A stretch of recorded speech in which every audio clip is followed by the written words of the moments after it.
welcome back. If you've just joined us, you're watching the news at 10, broadcasting on Channels Television, live from Lagos. August the 12th every year has been declared International Youth Day by the United Nations. But this year, young people have been urged to demand and foster the progress urgently needed around the world. In Lagos, an event was held to mark the date with the theme Youth Civic Engagement. Our correspondent, Olu Phillips, tells us more. Build their own future. It's another occasion and time dedicated to the celebration of young people across the continent. That, of course, underscores the category of guests in this auditorium here in Lagos. It's the 2015 United Nations Day for the Youth with the theme Youth Civic Engagement. Call on young people to demand and foster the dramatic progress so urgently needed in our world. Volunteerism is an ideal way to improve society, and is open to virtually everyone. I'm always happy. Across the other side of the table are some young achievers, and they tell us how much they've engaged the society for good. There's something called the butterfly effect and the chain reaction, which means that if I help him, he would help the next person, and so on and so forth. So I wanted to achieve that, and because of how young I was, because I started it when I was 13, I realized that some people weren't taking me seriously. And they didn't think that I would get the turnout I did. So I had to tell them that my age shouldn't define who I am or the success I want to get. There's no way you have an idea and the first thing you start complaining about is finance. You must do your own homework before you say, oh, there's no financial capability. A round of applause, please. So whose responsibility is it to galvanize the needed engagement and the orientation for the young people? It's the family. There has to be family. We need to continue to clamor for family. That's just the bedrock of society. That's the foundation of everything. Young people can be engaged in creating jobs so that we reduce the unemployment. Young people can be involved in improving the education sector. That's another very important goal we are having. Young people can be involved in the labor movement. We want to improve the labor relations. All this, until the young people know this, it's hard for them to be involved. One other thing we want to eliminate is this belief that young people are leaders of tomorrow. Young people are leaders of today. They must be involved in these things today. Everyone, and indeed everyone's got wired with potentials and diverse interests to which they can engage the society for positive outcomes. And in it also lies the true definition of what youth empowerment is. And therefore, at this year's United Nations Day for the Youth, the key takeaway is that the power is in you. Just galvanize it. Don't wait for external influences. Pick up what you can do today and be usefully engaged with your society and your environment. From Lagos, Olu Phillips, Channels Television News. Meanwhile, President Muhammadu Buhari has applauded the contributions of Nigerian youths during the 2015 elections. The president was speaking today at the 2015 International Youth Day in Abuja, the nation's capital. He commended Nigerian youth for the significant role they played in making the 2015 elections a model for democratic governance in Africa. State House correspondent Chukuma Onwekusi has the report.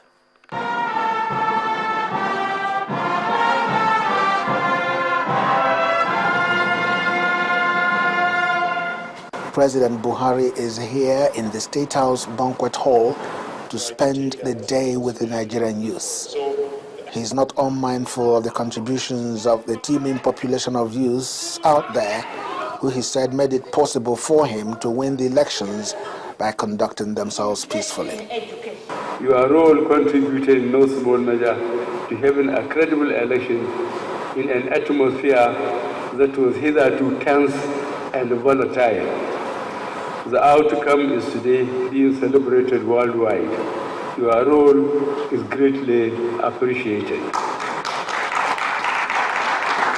I can assure you, my young compatriots, that you have written your names in history and you will be remembered as the true heroes of our democracy and as architects of change.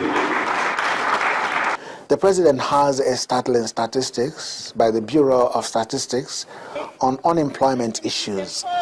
In it, Unemployment rose from 6.4% in 2006 to 24.20% in the first quarter of 2015, promising to provide the environment for all that to change, urging the Nigerian youth to also be the agents of change they would want to see. I want to assure you that the new administration will place high premium in tackling challenges facing youth sector.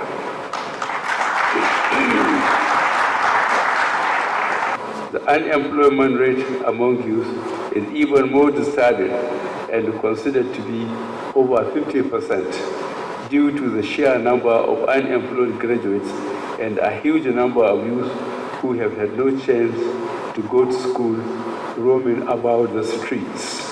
Our new administration is poised to providing an enabling environment for the private sector to thrive so as to ensure greater opportunities for jobs to be created for our young people.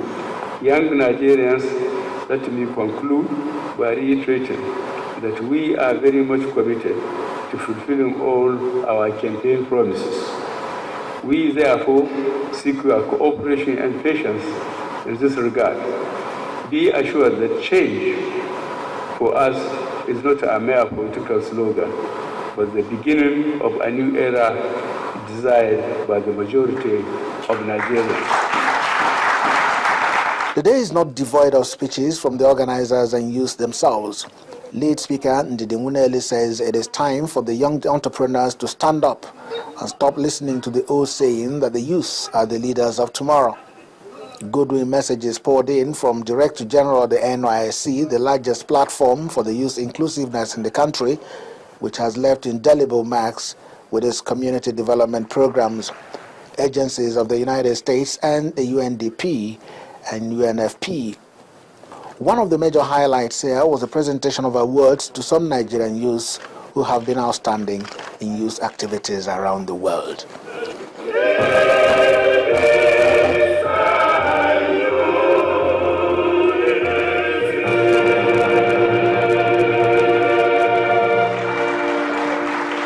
Chukuma Onekusi, Channels Television News. Nigeria's rotational presidency at the United Nations Security Council is underway. Members of the Council will today begin deliberations and consultations on maintaining international peace. Nigeria is also planning to brief on the security sector reforms, an issue it made a centerpiece when it presided over the UN General Assembly in October 2011 and April 2014. Earlier, our correspondent, Adeshawa Josh, told us more on today's activities at the Council meeting. Nigeria assumes presidency at the United Nations Security Council today. Professor Joy Ogu, Nigeria's permanent representative to the United Nations, will lead other council members in an open debate about regional organizations and the contemporary challenges of maintaining international peace and security. UN Secretary General Mr. Ban Ki-moon will be at these meetings among other speakers.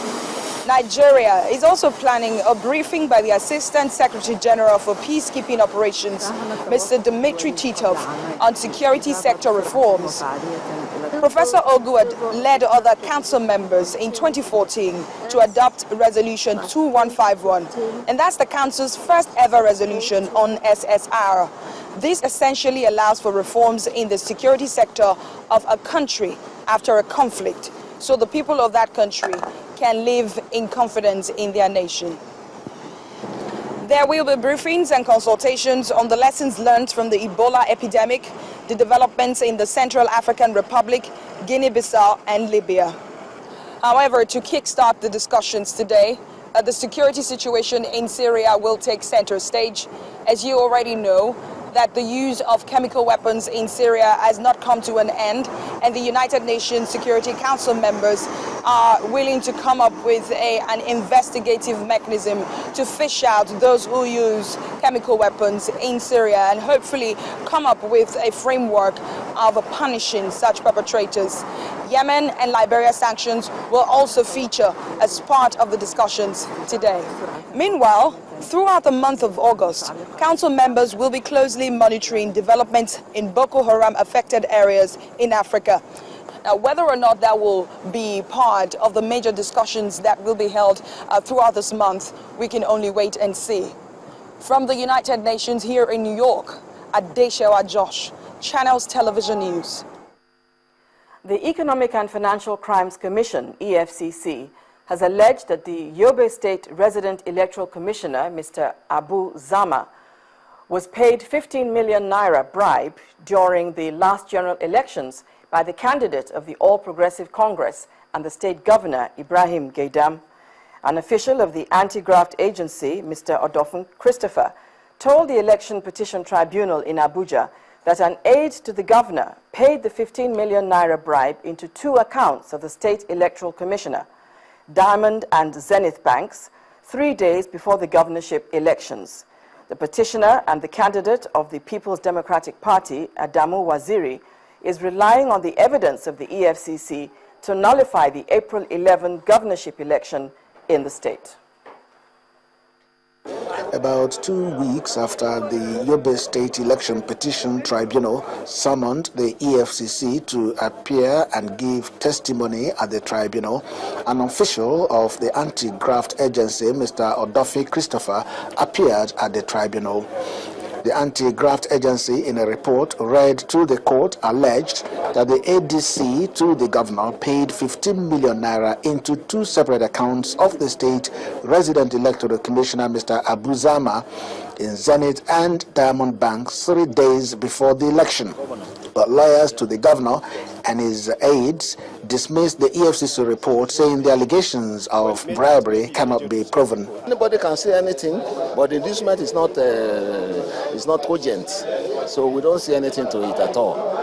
It's just a mere allegation, which this is not the court to try it. This is a tribunal. A tribunal trial election petition, not criminal matters. You will not know what will come out. The court decisions are like a pregnant woman. You will not know what will come out until the end. So it's always possible, whatever it may go, but we're very optimistic. We are very optimistic of what is going on, and as far as we are concerned, we have no problem. The petitioner is, however, confident that the evidence and testimony of the EFCC are proof enough of his allegation of bribery before the tribunal. It's been established beyond doubt now that money was paid to bribe the Electoral Commission. It has also been established that the commissioner himself withdrew out of that money the sum of 600,000 naira.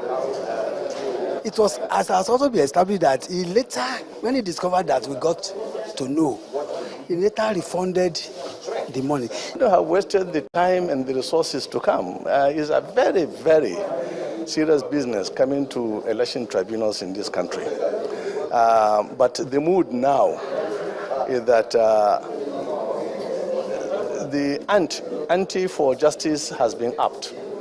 The tribunal has adjourned to Thursday, the 14th of August 2015 for cross-examination of more witnesses.